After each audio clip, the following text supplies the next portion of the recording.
Everyone. I'm Bob Ackerman, the editor-in-chief of Signal Magazine, and I'd like to welcome you to our Signal Magazine webinar titled M2M Cybersecurity, Protecting Mission-Critical Systems at the Edge. Matrixed M2M systems play a vital role in applications ranging from industrial control to command and control. However, many networks feature cybersecurity protection that barely extends past the network core. Left vulnerable are critical endpoints that might control pumps, power systems, and even weapon systems. Every system's C2 requires a strong cyber defense strategy that layers security against internal and external threats for impenetrable endpoint protection. In today's webinar, which is sponsored by Ultra Electronics 3ETI, experts will discuss protecting critical databases, endpoint terminals, and endpoint platforms against advanced and persistent threats, evaluating internal vulnerabilities in traditional data link encryption, cyber hardening unclassified supply and logistics networks, and the Internet of Things, which is assumed to be reliable. Now, those of you who have participated in past Signal webinars probably have noticed that we have a more modern audience interface that offers improved capabilities. At the bottom of the console are a number of useful widgets, especially the green resource list widget. You can use it to download slides from today's webinar. You also can enlarge the slide window by clicking and dragging on the bottom right.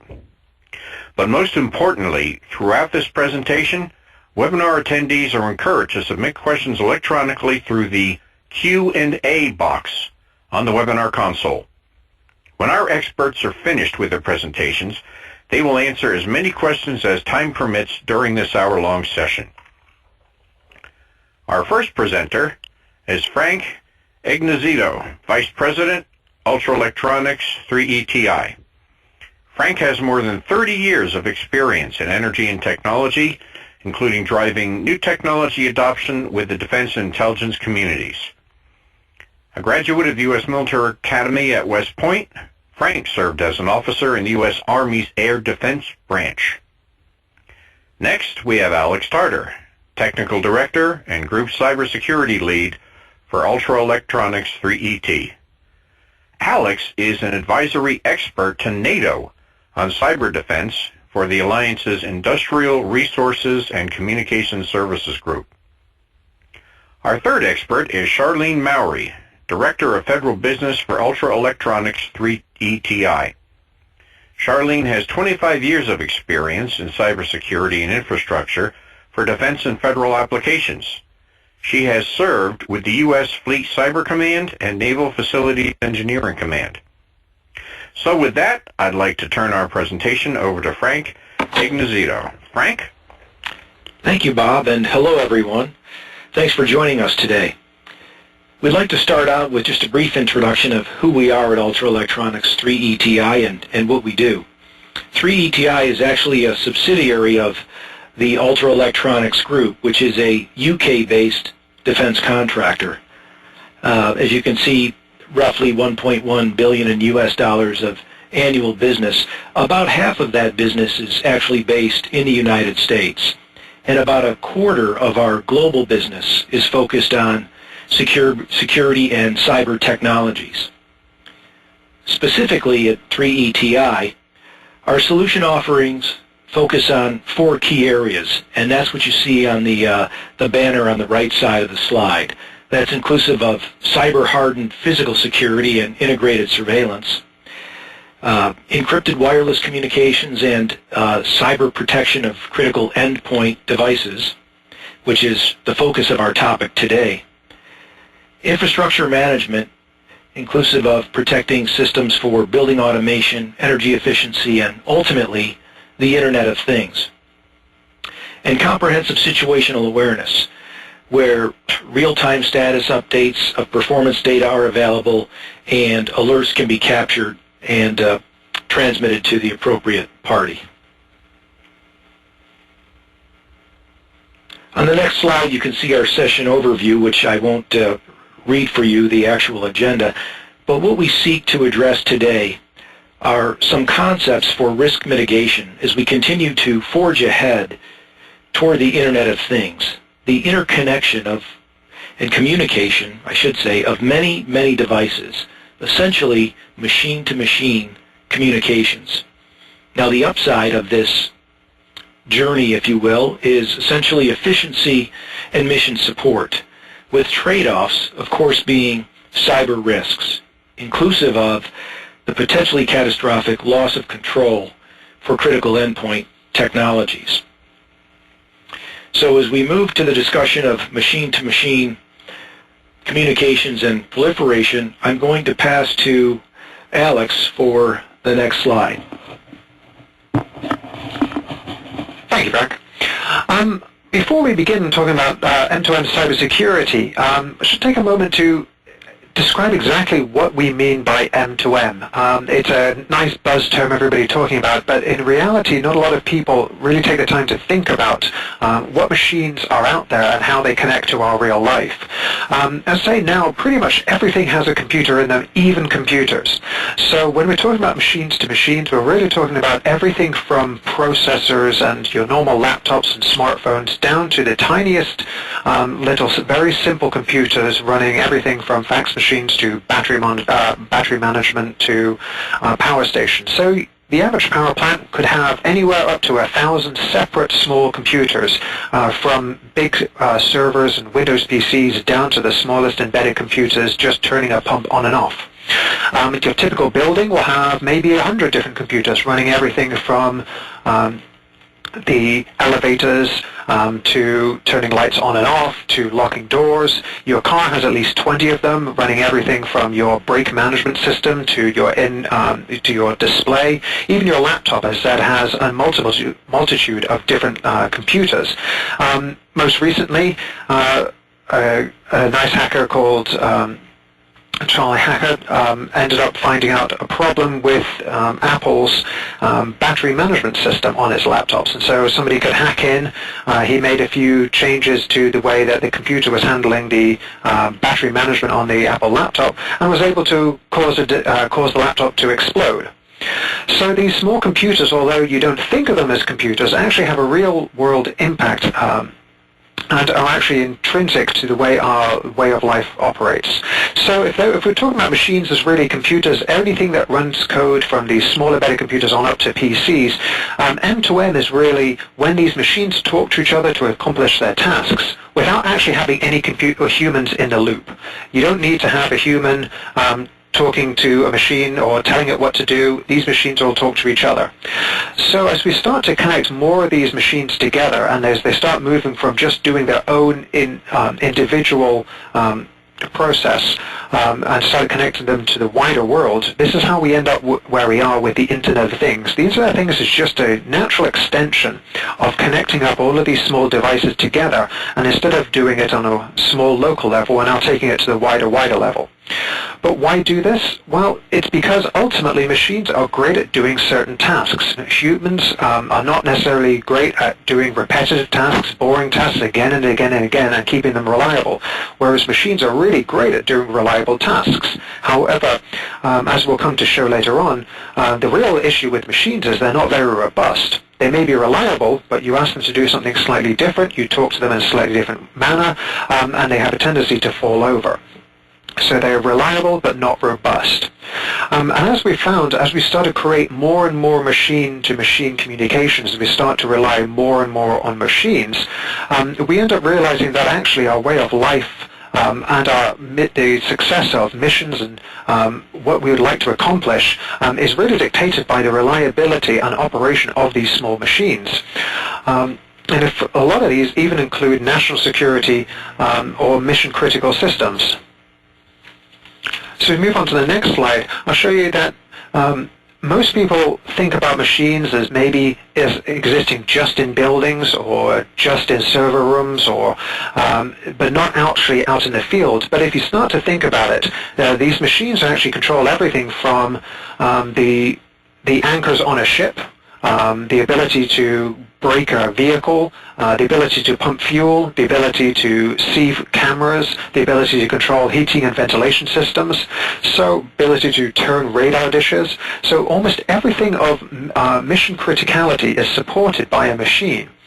So as I like to say, anything involving C4ISR ultimately is now performed by a machine. It relies on a machine. It relies on a machine to not only sense and provide, to generate the information, but a machine to transport that information, a machine to receive it, and a machine to analyze it and collate it together. And almost all critical missions now are supported by support systems, and all of those support systems are run by machines. If you think about how there's San Diego, before they start putting their fleet to sea, you need to pump them full of fuel. You need to provide them with clean water. You need to provide them with food. You need to provide them with hospital medication. You need to provide lots and lots of things, all of which are provided and ultimately delivered using machines. You shut down the air conditioning system at the base in San Diego, and no sailors, no support troops, nobody has any cool environment in which to work. Everybody now has to work outside in the hot weather or in a building where things get very, very sticky. So ultimately the success of a mission relies on the mission support systems, and the mission support systems ultimately rely on machines. But then you can take that out to the tactical edge. We're used to using drones, we're used to using high-performance aircraft, helicopters, all incredibly reliant on the use of machines. So where we think we send just a simple message up to a drone to say turn left, turn right, or head to these coordinates, in reality, once that message gets up there, lots of machines then take over with the autopilot to actually fly the aircraft. If you send up a slightly weird message, instead of saying turn left, turn right, you could say turn India, and the drone may have a problem. So it's actually the ability and the reliability of the machine, the control system, rather than the reliability of the network, that's really determines whether or not these systems can operate. And as a result, if you think about how all these systems are interconnected and support our mission, it starts to get a little bit worrying when you realize that these support systems and all of these machines are now real viable targets.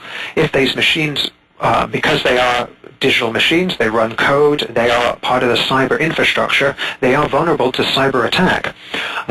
Recently, the Pentagon Chief Weapons Tester came out and realized this and said, unfortunately, almost all of our weapons systems on major military programs are vulnerable to cyber attack, be that either from the supporting Windows PC, the typical cyber we're thinking of network, all the way down to actually the machines running the code, the machines actually operating the machinery, firing the weapon systems, controlling the direction of the weapon systems, controlling the platforms. So mission critical operations and critical infrastructure and the critical missions are all reliant on individual machine-to-machine communications, and they're now starting to become real viable targets for attackers.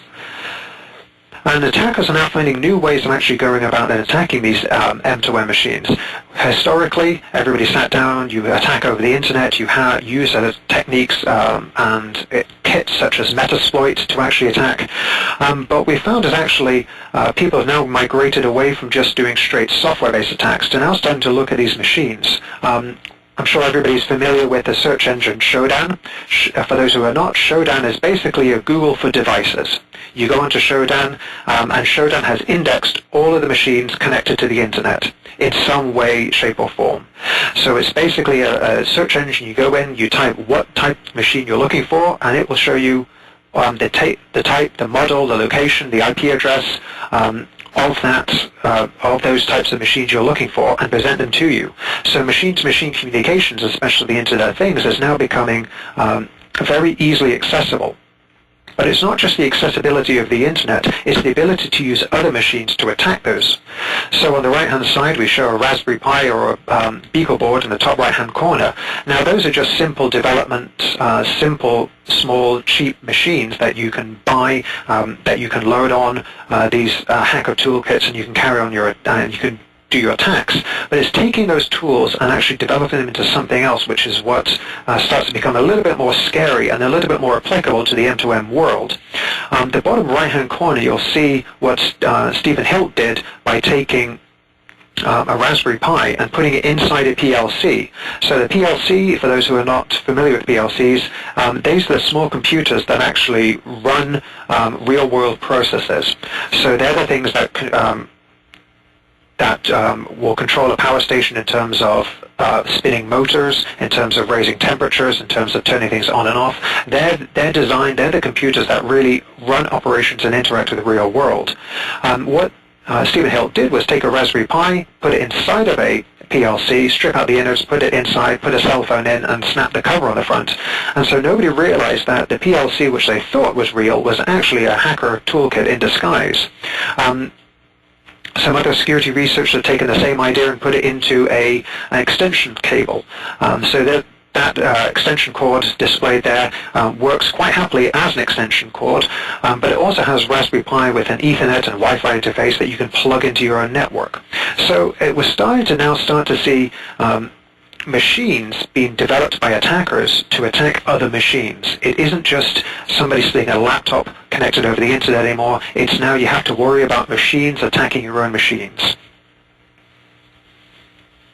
So what this means as a result is we're starting to see more and more, and everybody gets inundated with these articles. We heard on the news this morning about how somebody could, one of the security researchers who scanned the airplane, United Aircraft, ended up getting in trouble, and now United is no longer allowing him to fly. All of this is because we realize that machines control our operations, our mission-critical operations, and they're available and open to attack by somebody who has access. And so, as a result of this, as the President so eloquently put it, if we're going to be connected, we need to be protected. That's fundamentally what we're talking about. We can no longer rely on these machine-to-machine communications occurring and interactions occurring behind the scenes. We don't see them. We don't think about them. We think purely in terms of cybersecurity for office PCs or servers or websites, and we forget that actually it's all of these small devices which are communicating which are the real problem, because they have the ability to interact and control and interface with our real world. So our daily lives are more likely to be impacted by an attack on a traffic light system, for instance, than it would be for an attack on our email. If somebody hacks in, as they can do, into the traffic light system and turn red to green and green to red, we suddenly have a much bigger problem. I can't even get into work, let alone be able to turn on my office PC. And almost none of these have really good security because they're not really thought of as part of the cyber infrastructure. They're not really concerned with securing them. So I'd like to sort of describe a little bit about why this is and why I think this has come about. Historically, we've always considered information assurance. In terms of cybersecurity, we've always been very concerned about an external threat. Beginning of information assurance, it was confidentiality, integrity, availability. It was all historically around encryption. If I can stop my attackers from intercepting my communications, from stopping them from being able to read them, then they can't actually act on them. So it's all about controlling our information and our systems against an external threat. Unfortunately, cyber doesn't really work that way. Ultimately, for cyber, a cyber attack occurs from within a network. There is an element in terms of getting it from outside in, whether that's a phishing exercise, whether that's dropping USB sticks, whether that's manipulating code. Ultimately, some attacker will get inside the network, will get inside a machine. And at that point, the real cyber attack occurs. And the reason is, the difference there is the fact that the attack is really internal to a network. It's not external. So when we talk about information assurance, we're really talking about protection. That's the mindset we think about. Whereas when we talk about cyber, we more talk in terms of defense, the idea of detecting things, the authenticating traffic, non-repudiation. Nobody can lie on networks. So cyber warfare and cyber security is more about protecting against something already in our networks, whereas traditional information assurance has always been protecting us from against an external threat. A nice analogy I like to think of when talking about this is really the difference between the military and counterintelligence. The military is designed and does an amazing job for protection and projection of force. We have a boundary defense. You shall not cross this line. We shall push you back. We will take territory. We will hold territory. We are also fighting a known enemy. It's us versus them. That's what the military is designed to do. Unfortunately, when you switch over to counterintelligence, it's slightly different. It doesn't matter how big your guns are. It doesn't matter how strong your warfighters are. Counterintelligence, the attacker's already inside. It's not an external threat anymore. So you talk more in terms of detection, disruption, internal surveillance. You're trying to detect where the enemy is. It's also as an unknown enemy. How do you know which things are compromised? Who is compromised within your environment if you're running a counter-intel role? You have an unknown number of enemies, unknown desires, operating in an unknown way. So it's all about detection disruption. So that's why I like to think more in terms of if information assurance is more analogous with the military, but cyber is more analogous to the counterintelligence. And what that means is we need a different way of attacking a system, a different way of protecting the system, a different way of discovering attackers, a different way of fighting this battle. And ultimately, as we like to think, we're pretty good at information assurance. We're pretty good at protecting against an external threat. We have great tools. We have great techniques. We've been doing it for a long time. Although I think we're a little bit weak when it comes to actually cyber warfare, where it comes to protecting our systems on the inside, especially when it comes to machine-to-machines. As Admiral Rogers pointed out, China, along with one or two other countries, have the capability to successfully launch a cyber attack that could shut down the electric grid in the U.S. One thing I should say about that is he's correct that China, along with one or two other countries, have the capability to successfully launch a cyber attack. What I like to think about when I say that is there's only one or two countries who can safely get inside of our networks and not cause damage until they intentionally want to. Unfortunately, especially with machine-to-machine scenarios and environments, it's very, very easy for almost anybody to walk in to cause damage. So I don't think we have to worry just about a few nation states for the electric grid. You have to worry about almost everybody. Almost anybody can get inside, almost anybody can start manipulating systems, almost anybody can start communicating, and almost anybody can cause real damage. Now, that's quite a broad statement, and I understand some people thinking, well, that's a little bit overblown. That's not really potentially possible. There's no way somebody can just walk up to a power plant and cause it to shut down. There's no way I could walk up to a fuel station and cause something to go wrong. Well, I don't think it is that true. I think actually the reality is when we start thinking about cyber, say the difference between cyber security and information assurance is we're used to thinking about machines almost like soldiers. We have a chain of command. We have the Joint Chiefs of Staff. We have somebody at the top who will issue a command, and it will filter down, and finally somebody at the ground at the end of the line will perform that action. You tell it to do something, it will do it. If you tell somebody to do something, the soldier goes out and does it. However, the one difference is a soldier actually has a common sense. A soldier has the ability to understand the intent of the command, not just take everything very, very literally. Unfortunately, when it comes to computers, they don't have the same idea. They take things very, very literally. So what you can end up with is actually how does a weapon system know that the command that's being received is from a legitimate source or it's from a hacker? Ultimately, a machine has no ability. If you think of the soldier, if I do have a British accent, if I get onto a radio and I try and instruct a US soldier to do something and pretend to be the battalion commander, he's just not going to listen to me. He said, wait a minute, there's something not quite right about that. He's calling me a lieutenant, not even a lieutenant, so we definitely don't want to trust him. But when it comes to a machine, the machine doesn't have that common sense, that ability to question, to say, wait a minute, that command isn't from a legitimate source. That doesn't sound like the person who normally talks to me. He will take everything literally. They will do whatever they are told. This creates ultimately what is the biggest fundamental flaw with machine-to-machine communications. Machines will listen to anyone, and they don't have common sense. You tell them to jump off a cliff, they will jump off a cliff. If you ask them a question such as, how many times does Elvis green around golf? That makes no sense. Technically, all of those are English words, but that sentence doesn't mean anything. a soldier, a human will be able to listen to that and say, nope, that doesn't mean anything, I don't need to follow that. A machine will actually try and understand that and could end up crashing itself, cause problems with itself in trying to execute what it thinks is a legitimate command. So this is really the vulnerability of machine-to-machine communications is anybody can talk to them and they will try and do anything that's told of them. So how do you protect these systems? How do you protect against these different types of commands? Well, we have a pretty good way we start with, which is encryption, firewalls, policies, supply chain management. Essentially, keep bad people and bad things out. If you can't get into the network, we don't have to worry. No, if we control what's inside, then only good stuff inside the network will actually come out. The unfortunate thing about that is we just can't rely on that anymore.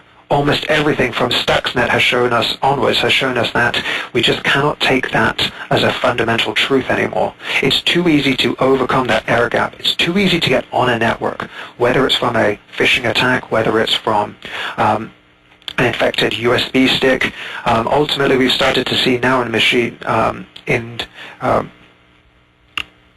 industrial control systems that hackers have actually started to infect firmware that's uploaded on the vendor's websites. So when I go to a vendor to download a legitimate firmware update for my machine, I'm actually downloading an infected piece of firmware. So I act as the middleman and I actually install it onto my own machine and I install it into my own network.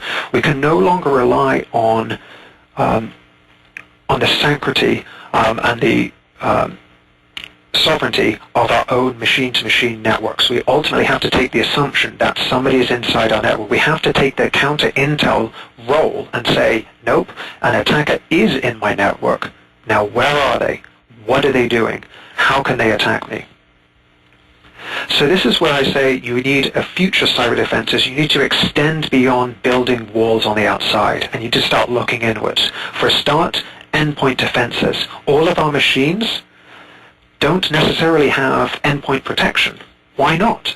I mean, our PCs, our laptops have such things, endpoint protection such as HBSS. Nobody in their right mind would dream of connecting their laptop directly to the internet without having some form of antivirus on their own machines. Even if they sit behind a corporate firewall before connecting up, they still would run antivirus, would run endpoint protection on their own intrusion detection systems on their own machines.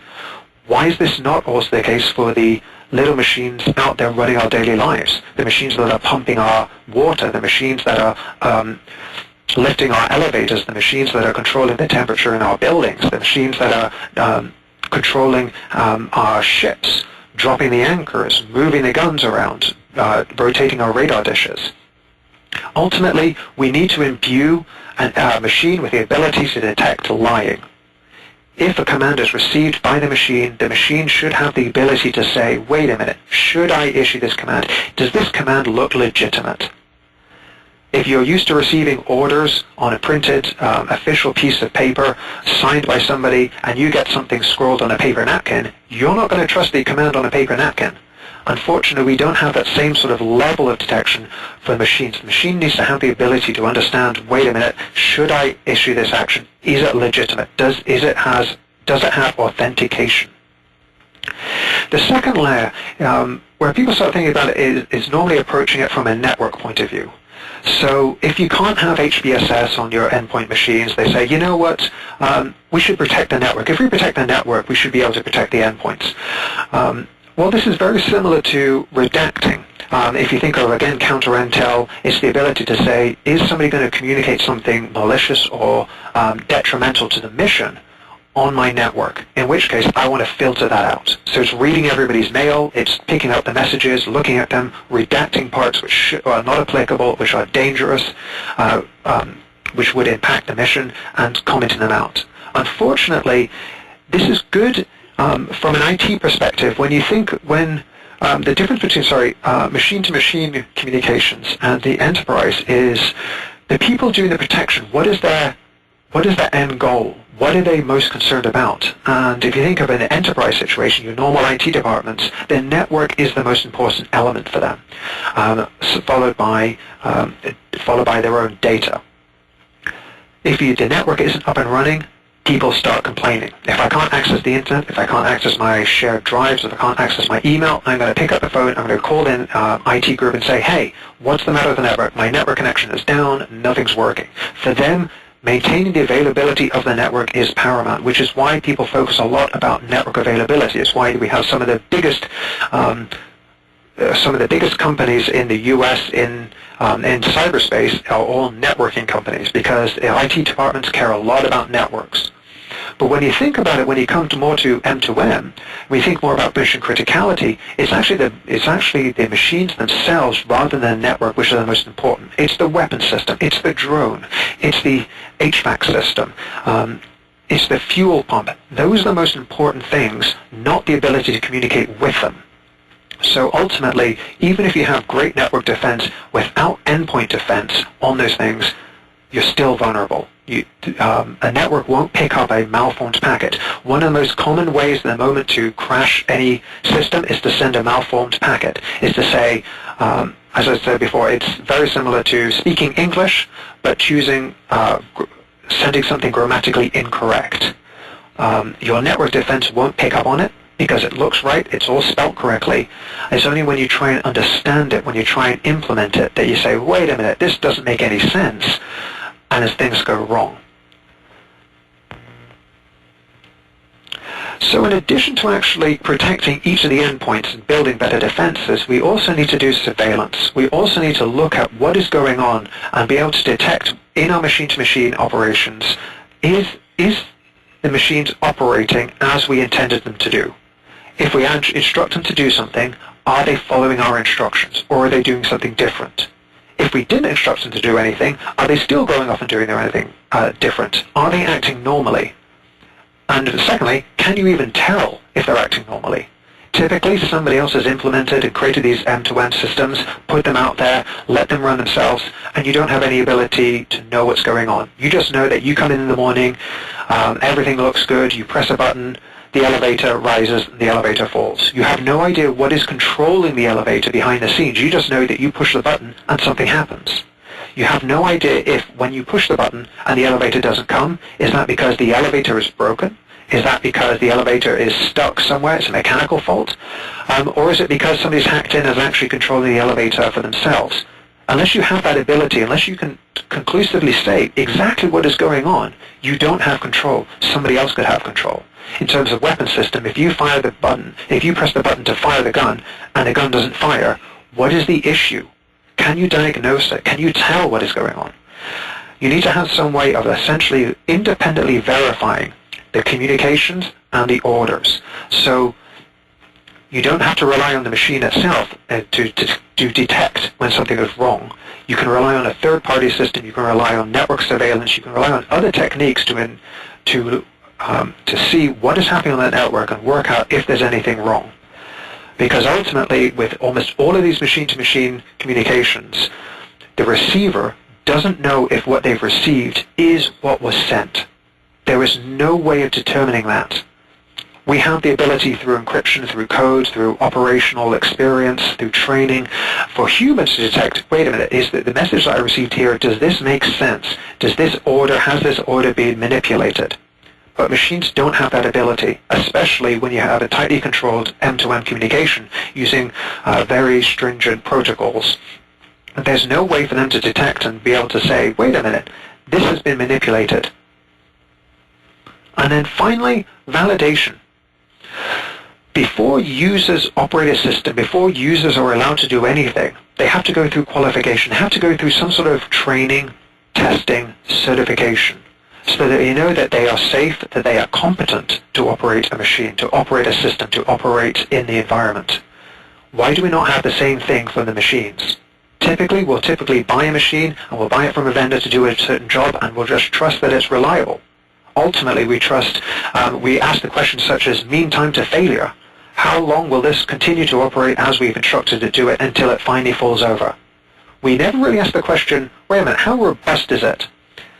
If I ask it to do something weird, is it going to politely turn me down? Is it going to fail gracefully, or is it just going to collapse? How easy is it to control? Is it just me controlling it, or can anybody have control over it? We never really go into the security and robustness of M2M systems. We just typically ask the question, what can it do? What can it help me with? I'm buying this system, I'm buying this M2M system to ultimately help me do my job easier, to take the load off of me. I'm going to rely on this system to do what I don't have time to do. But we never really ask the question, okay, if I'm relying on it, how robust is it? User qualifications, so should the machines. You should be requiring independent validation by third parties to come along, test the system, kick the tires, make sure it's not going to fall over. So this is fundamentally, when I come back to protecting mission-critical systems at the edge, if you rely on a system, do you do all these things? Or have you relied entirely on that traditional IA approach of build better walls, control who's allowed to participate in the M2M communication, and that's fine, and then not worry too much about anything else? Are we still operating with a military mind point instead of a counter-intel mind point? So I'd like to talk for a little bit of time now. I'd like to take this opportunity to really dive in and ask you guys a question. So with that, can I hand it back? Okay, Alex. All right. After hearing that blunt assessment, we have a poll for our audience. The question is, do you believe an M2M cyber defense strategy is important to complement your boundary protection, such as your firewall? And your answer options are, no, I don't think it's necessary. Yes, but I am not planning to implement anything in the near term. Yes, I am seeking solutions. Or I have no idea. While we're awaiting the results, and I encourage all our audience members to take part in this, Alex, let me put on my journalist hat and ask you a question here. Generally, when a threat becomes serious and surprises everyone, that's a result of a lack of imagination. Has it been a lack of imagination that has led to our getting to this vulnerable point, the one which we face now? Absolutely. I think the main criteria is we were so enthralled with the idea that I don't have to do a boring task, that I can get a machine to do it, that elation overshadows the risk. So when you put in a system, you initially think, what can it do for me? Not how might this actually end up hurting me. So you want the benefits without ever really considering the risks. And ultimately with any M2M, I know we've been talking down a little bit about, it seems, talking about M2M, but actually M2M systems are great. I love them. They make so much things, the whole world, much better. We just have to make sure that we think about them and think, what are we relying on them to do, and what will happen if I can't trust that anymore, if I don't have that reliability. I don't know. I think ultimately the robustness of the network, the lack of imagination, it also comes down to, as I said, that training, that testing element. We never really, hackers normally hack a system because they think, hey, what happens if I do this? And normally something unexpected happens. Hacking is basically discovering the unexpected. That is fundamentally what it is. And I think that mindset has never really been applied to M2M. It's always, how can I make a machine do what is expected? Because if it does what is expected, it means I can rely on it to do that. And haven't really taken the time to think of the unexpected. Okay. Well, let's have a look at our poll results. With the majority of people having responded, no one believes that they don't think it's necessary or that they have no idea. The majority of the respondents say, yes, I am seeking solutions. Others say, yes, but I'm not planning to implement anything in the near term. What does that tell you, Alex? Is there a surprise there? Is there a lack of imagination on our part in looking at those results? No, I think this is very encouraging, and it's what we're seeing as well in the market, and that is that the world is basically divided now. Everybody realizes now that we need something, that we can no longer have that sense of reliability, that really what's going on is not, what's occurring is not what is expected, and they're now starting to become a little bit more concerned that, okay, if if I'm the one in control of my system, who else could also control my system? So those who are saying yes, they're seeking solutions, are most probably those people who have either seen or experienced in a case where they are no longer in control.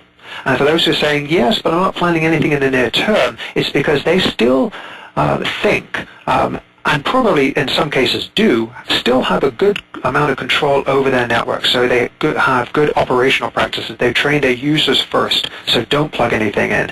They've trained they've got good boundary defenses. So currently, against the existing threats, they're thinking, you know what, I think I have a pretty closed system. I don't need anything yet. For those people a little bit more worried, it's normally because they have a much more open system and there's just no way to close it down yet. So they would like to take it forwards.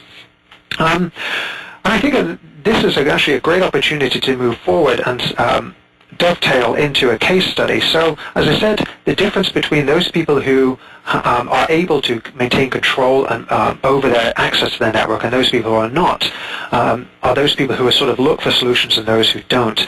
So we have a case study where the U.S. Navy realized that they have such a large system they didn't have they weren't able to lock it down and have complete control, which is why they ended up saying, all right, how do I go about securing this knowing that I might not have complete lockdown control over it? And with that, I'd like to hand over to my colleague Charlene, who's going to walk you through the U.S. Navy case study. Charlene. Thank you, Alex. So we're going to spend just a brief period of time here talking about a case study with the Navy. In the Department of Defense, the reality is, of course, that there are different pressures it's far from a clean slate when a DoD agency needs to approach a solution.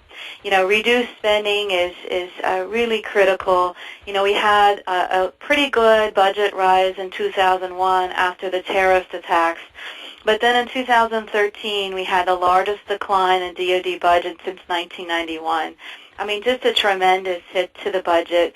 And with the wars in Afghanistan and Iraq continuing to wind down, and with the knowledge of sequestration expiring next year, there are just a continued pressure there on defense spending. And that really leads to the blue block there, with the pressure to reduce the cost of doing business.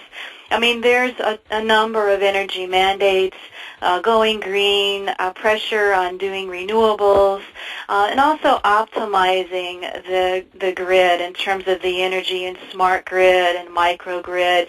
And so there's been a lot of initiatives to increase the number of connected things, if you will, really introducing vulnerabilities that wouldn't have existed had they not taken the step to try to optimize.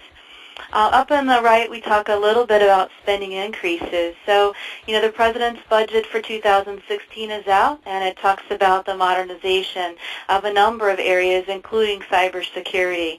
And along with the strategic thrust there with the quadrennial defense review, the pivot to Pacific and the force structure balancing, but also things in cybersecurity. In the Navy in particular has launched the Task Force Cyber Awakening, really is an initiative to address one of the strategic fundamentals for cyber hardening and security. And so dropping down, really for us looking at this and assessing, there is a demand for IA compliance. There remain a lot of unsecured systems. And there's also this infrastructure efficiency drive, discussions of having to have return on investment. So you balance the need for compliance, which does not in and of itself drive an ROI. It is compliance, with the idea that you need to increase your efficiency to respond to budget pressures. So, this slide has a few things on strategic protocol. Unlike the commercial, who have their own suite of regulations, state and otherwise, with the Department of Defense, there's obviously a layer of protocol and, laws, orders, and mandates, instructions that need to be followed. And the 8500 series for DoD is the risk management framework, formerly DIACAP. I'm sure everyone's familiar with, but this is an attempt to really introduce more thought into risk management, to really address what the vulnerabilities are when we introduce them by linking things together in an effort to optimize and to address the vulnerabilities that get introduced. So the Navy has a very large shore infrastructure presence. Over 60,000 buildings and utilities. And in 2012, the Navy launched a pilot with Naval District, Washington, and it was a smart grid case study. And it was really to establish this secure critical infrastructure environment. And they wanted to achieve a number of things. This solution included video analytics for critical infrastructure, advanced metering, not just deploying the metering, but using the metering data to influence behavior.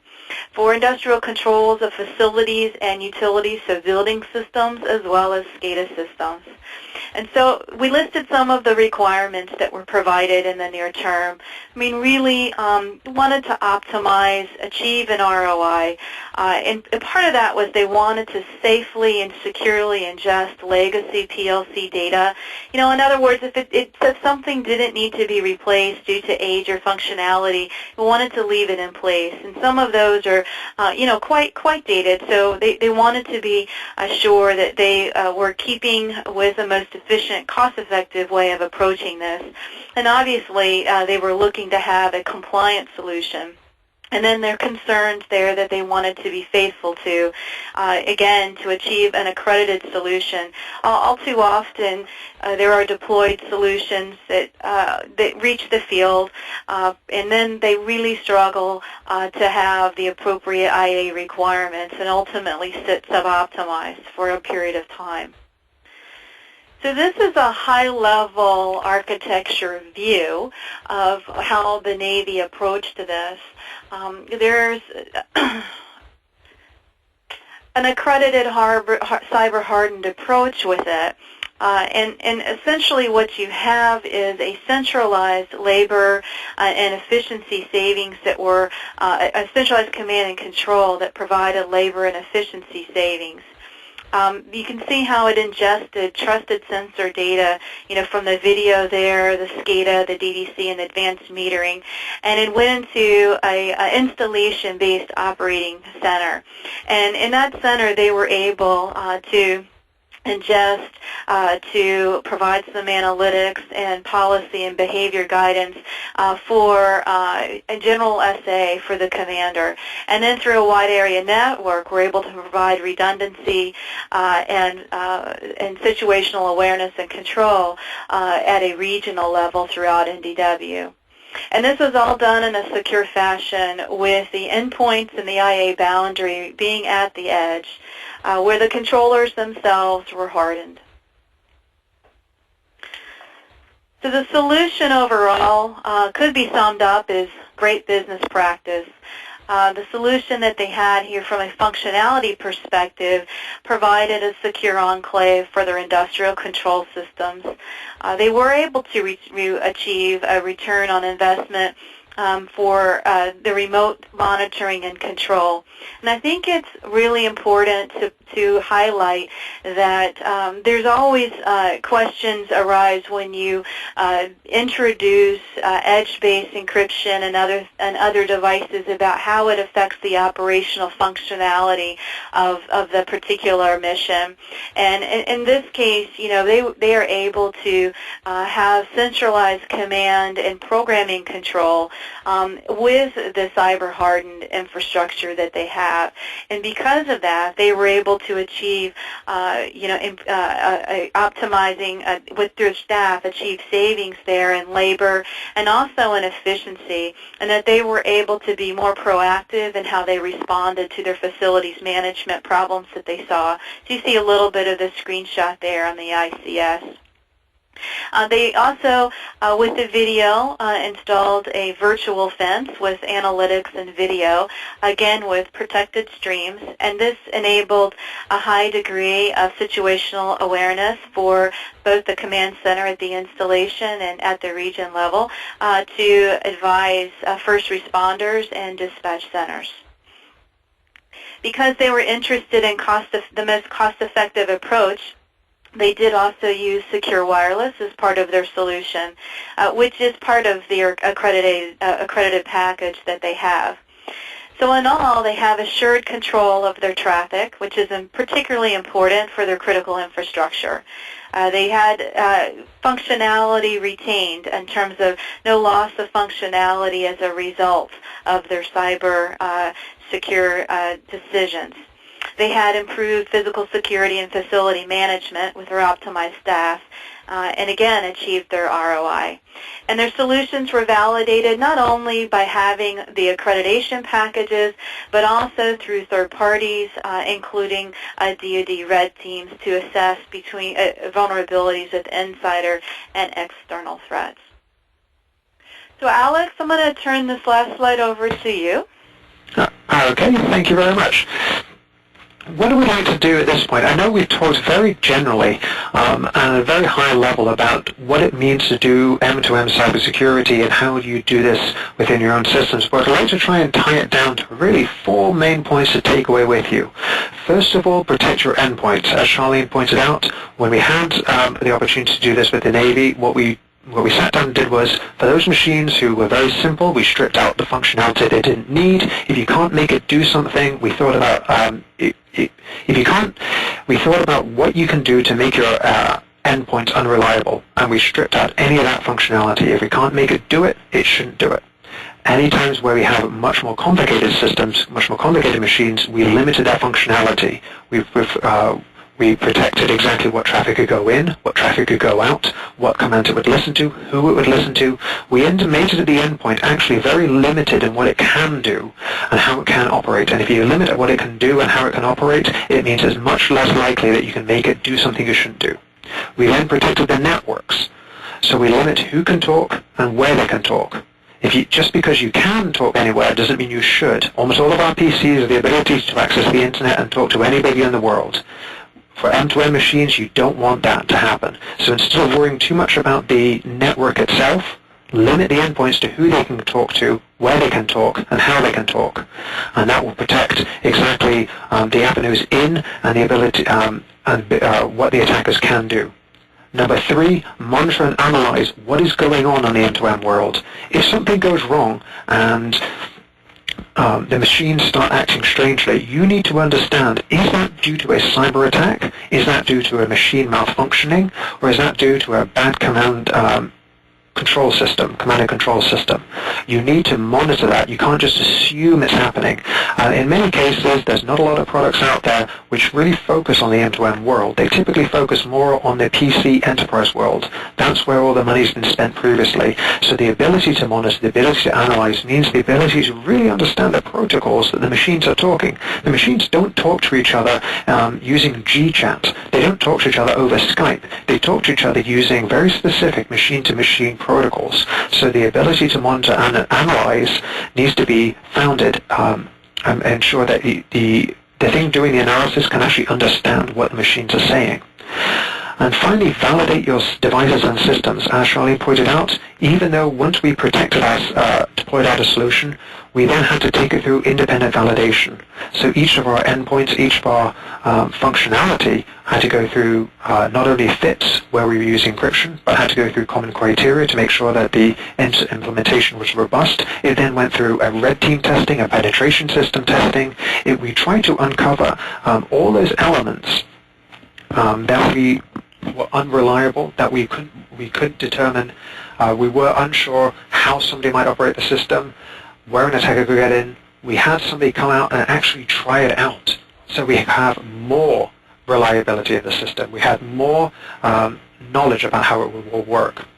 And so really the key takeaway we'd like you to go away from this is embrace M2M. M2M is great. It will help you do a lot. It will include a lot of efficiencies, include a lot of capabilities, reduce your spending. But if you are going to do M2M, you need to make sure you're aware of what's going on. Don't rely on the system without having some level of trust, assurance, and independent verification of exactly what's going on, so that when something does go wrong, you can quickly identify it, mitigate it, and move on. And with that, we'd like to hand it back over to Frank to tie it up. Well, thank you, Alex and Charlene. Folks, my brief summary is pretty simple and straightforward. Today we are seeing increasingly sophisticated threats, and sadly the Internet is now able to make a novice a fairly effective hacker. This is analogous to the last decade where the Internet was teaching a novice or a beginner to make an effective bomb at home. Now we're seeing ways that actual packaged hacks can be downloaded from the Internet, pointed at an IP address, and executed, with various levels of success, of course, but the risk is certainly on the rise. As we continue to proliferate automation and the interconnection of devices, our attack surface certainly is increasing, and insider threats are on the rise. So despite very robust firewalls in place, today they cannot effectively defend against these insider attacks. Since an insider can actually appear to be a legitimate source, our machines will accept even dangerous commands as valid. In the end, as we see it, a defense in depth or a layered approach to cyber protection is required in today's hostile world. Don't just build a bigger wall. Thank you. I think we go back to Bob at this point. Okay, thanks very much. I will direct our questions to all three of our experts and let them choose among themselves which ones each individual wants to answer. Our first question, simply put, could you please elaborate on the security risk of smart meters? Sure. This has been in the news quite a lot, and it's one of the first instances of really machine M2M hacking. You have to understand really what smart meters do. Smart meters provide the data that drives the decisions in a smart grid. So smart grid is smart because it makes performance and demand-based decisions. What is occurring at the edge, how often when you turn on your kettle at home or when you turn on your air conditioning system, that drives demand. And the smart meter should pick that up, send a message back, and tell the power station, hey, you might need to generate some more electricity, you might need to send some more this way.